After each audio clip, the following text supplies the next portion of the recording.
Okay, we're going to give this a shot.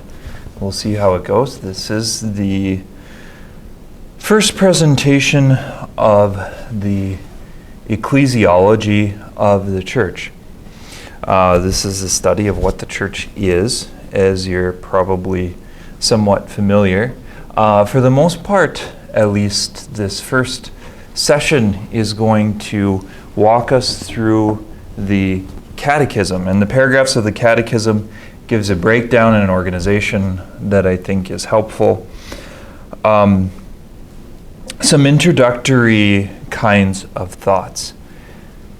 One of the pieces of the importance of the church is that when God brings us the gift of salvation, He brings it to us as a body, that we are part of the body of Christ. We're baptized into a body. So the idea that salvation is something about me and Jesus is a bit alien to the Scriptures. Now, there's a caveat to that. Certainly a personal relationship, something that is about me and this encounter with Christ, is fundamental and important and foundational to who we are as a people, but it's not enough. So it's part of what God is doing. It's part of what God has done. It's certainly a part of our lives. And we can get into a place where we emphasize the church and the body to the exclusion of the individual. That's not good. On the other hand, we don't want to emphasize the individual to the exclusion of the church, because to do that, you have to reject a tremendous amount of the New Testament. St. Paul talks about the body of Christ quite a bit in his letter to the Ephesians, I think in the Corinthians. So it's important to recognize that the encounter with God is both subjective and personal and objective and communal or corporal. It's not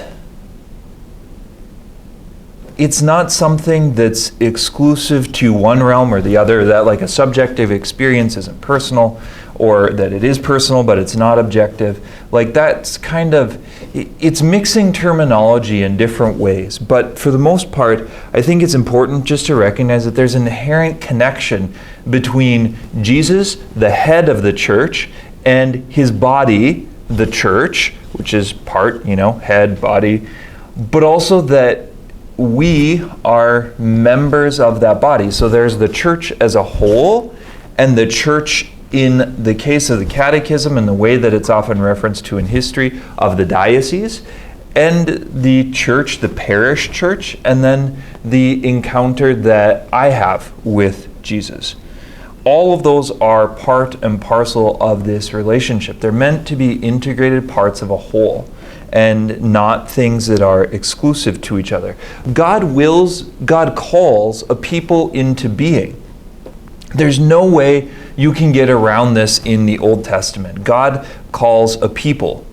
It starts with Moses, and it starts with the burning bush and the encounter that he has with God when God reveals his name, and Passover, Pentecost, the revelation of the Ten Commandments. All of that is part and parcel of God's revelation and calling together a people.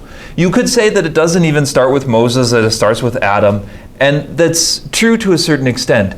But it's really in Moses that the people of God and the covenant community of Israel comes into being.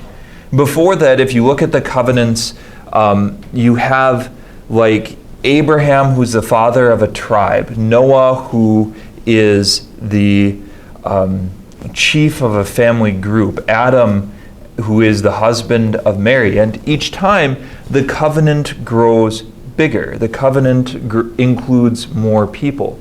In Moses, you have God making a covenant with the people.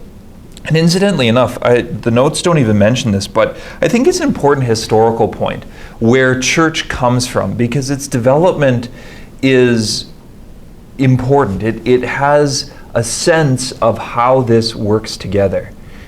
You, in ancient Israel, if you lived in the time of Moses or the time of David or afterwards, are part of a family, you're part of a tribe, but you're also part of a whole people. Your experience of that, the calling together of the Israelite community, is done at Mount Sinai. You can come in.